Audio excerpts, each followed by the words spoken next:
상대도 아직 마음 남아있는데 대체 왜 헤어지자는지 모르시겠다고요? 그 사람 사실 이거 하나 때문에 떠난 거예요.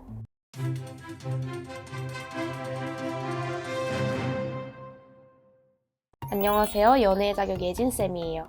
마음이 남아있다면서 갑자기 헤어지자? 정말 사람 미치죠. 그래서 대부분 여기서 이렇게 생각해요. 결국 마음이 식은 거겠지. 정 떨어졌다는 말 돌려서 하는 거겠지. 근데요, 이 해석이 제일 위험한 착각이에요. 왜냐? 상대가 떠난 이유는 마음이 없다는 감정 문제가 아니라 불확실한 미래에 대한 판단 문제였거든요. 이 차이를 모르면 아직 남아있는 감정까지 여러분 손으로 다 꺼버리게 됩니다. 그래서 오늘 영상에서는 상대의 심리 낱낱이 파헤쳐서 이별을 없던 일로 만드는 그 방법 정확히 알려드릴게요. 끝까지 집중! 상대와 다시 미래를 꿈꾸는 제외 첫 번째, 상대의 잘못된 판단을 뒤집기. 이때 이별을 받아들이기 어려운 이유는 정말 이상하게도 상대가 완전히 마음이 식어 보이진 않았기 때문이죠. 분명 헤어지자고 말하면서도 눈에는 정이 남아있었던 것 같고 붙잡는 나를 보며 살짝 흔들리는 것 같았고요. 그래서 이런 생각이 들기 시작해요. 지금은 감정이 격해서 그런 거야. 시간 지나면 연락을 주지 않을까? 그런데 여러분, 감정이 남아있는 것과 그 감정으로 관계 유지가 되느냐는 전혀 다른 문제예요. 사람은 감정만으로 관계를 이어가지 않아요. 좋아하는데도 같이 가면 똑같은 문제만 반복될 것 같다. 결혼까지는 무리겠다. 처럼 정말 안 될 것 같아서 놓는 경우 생각보다 정말 많아요. 그리고 이 미래 판단이 한번 굳어지면 감정은 남아있어도 이 관계가 다시 괜찮아질 수 있겠다는 확신을 주지 못하면 아주 단호해질 수 있어요. 그래서 재회는 감정을 되살리는 게 아니라 판단을 바꾸는 쪽으로 접근해야 돼요. 감정만 갖고 마음을 돌리려 하면 휴대폰 배터리는 이미 방전됐는데 케이스만 예쁘게 갈아 끼우는 거랑 똑같아요. 겉은 좋아져도 절대 다시 켜지진 않는 거죠. 그 사람 마음이 켜지지 않는 이유도 똑같아요. 감정은 흔적처럼 남아있을 수 있어요. 하지만 우리와 다시 쓸 수 있는 미래, 그걸 감당할 에너지가 없는 거죠. 이걸 인정하지 않으면 어떤 전략도 통하지 않습니다.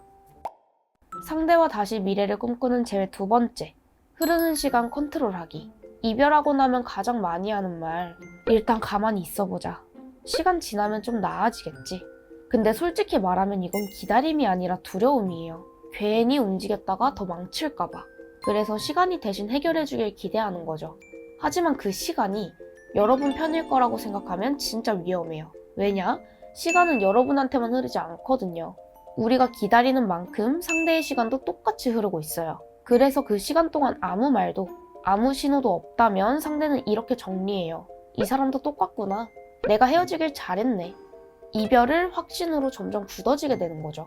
그리고 시간이 길어질수록 다시 돌아가서 확인해볼 이유 자체가 사라지게 되고 그때 되면 후폭풍조차 안 와요. 진짜 무서운 건 그 힘들던 이별이 생각보다 괜찮네 가 되는 순간 재회로 흐르는 시계 멈추는 타이밍이라는 거예요. 그래서 조심하셔야 해요. 기다린다는 건 때로는 나는 이 관계에 더 이상 관여하지 않을게 라고 들릴 수도 있거든요. 진짜 아끼는 관계라면 한 번쯤은 나 지금 여기 있어. 다르다는 걸 보여주고 싶어. 라는 메시지를 남겨야 하는 거죠. 일십 대도 괜찮을 만큼 확신을 가진 행동 하나. 그게 연락이든 짧은 한마디든 아니면 말없이 보여주는 삶의 변화든 무언가 하나는 있어야 상대의 생각도 움직이기 시작해요. 그리고 그게 관계를 지키는 힘이 돼요. 혹시 그 하나가 아직 헷갈리신다면 고정 댓글로 지금 상황 간단히 남겨주세요. 카톡으로 천천히 같이 해드릴게요. 사람은 결국 누가 더 편한지, 누가 더 믿음직한지 그걸 행동을 통해 느껴요. 그래서 기회를 잡으려면 제대로 행동으로 나서야 합니다. 그 기회는 결국 아무것도 안 한 사람 말고 변했구나 라는 신호를 보여준 사람에게 가니까요. 상대와 다시 미래를 꿈꾸는 제일 세 번째, 상대에게 긍정적 미래 그려주기. 지금 상대 머릿속 질문은 딱 하나예요. 다시 만나면 이전이랑 뭐가 달라졌을까? 그런데 이때 대부분 이렇게 말해요. 이번엔 진짜 달라졌어. 잘할게. 딱 이 정도 말로만요.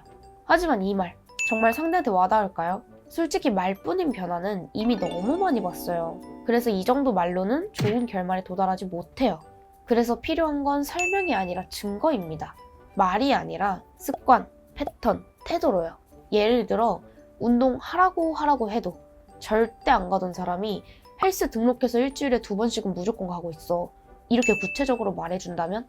혹은 지출 통제가 안 되던 사람이 이번 달 예산 짜봤어. 배달 어플 지우고 커피도 확 줄였다. 왜 이때까지 이렇게 안 했나 싶더라. 이렇게 행동으로 설명해준다면? 이건 단순한 반성이 아니에요. 상대 입장에서는 이 사람과 꿈꾸는 미래가 괜찮아질 수 있겠다는 근거가 돼요. 그리고 이건 여러분을 다시 돌아보게 만드는 계기가 됩니다. 과거에 상대가 가장 답답해했던 내 행동 하나를 떠올려 보세요. 그리고 지금 그게 어떻게 바뀌었는지 누가 봐도 알아챌 수 있을 만큼 행동 중심으로 정리해 보세요. 그게 말뿐만이 아닌 미래 증거의 시작입니다. 자, 오늘 이렇게 감정보다 미래 증거가 제외의 핵심이라는 것 쫙 짚어드렸는데요. 영상 도움 되셨다면 구독, 좋아요, 댓글 알림 설정 부탁드리고요. 또 바라시는 컨텐츠 댓글로 적어주시면 만들어서 가져올게요. 그럼 여러분의 행복한 연애, 결혼 생활을 진심으로 응원해요. 안녕.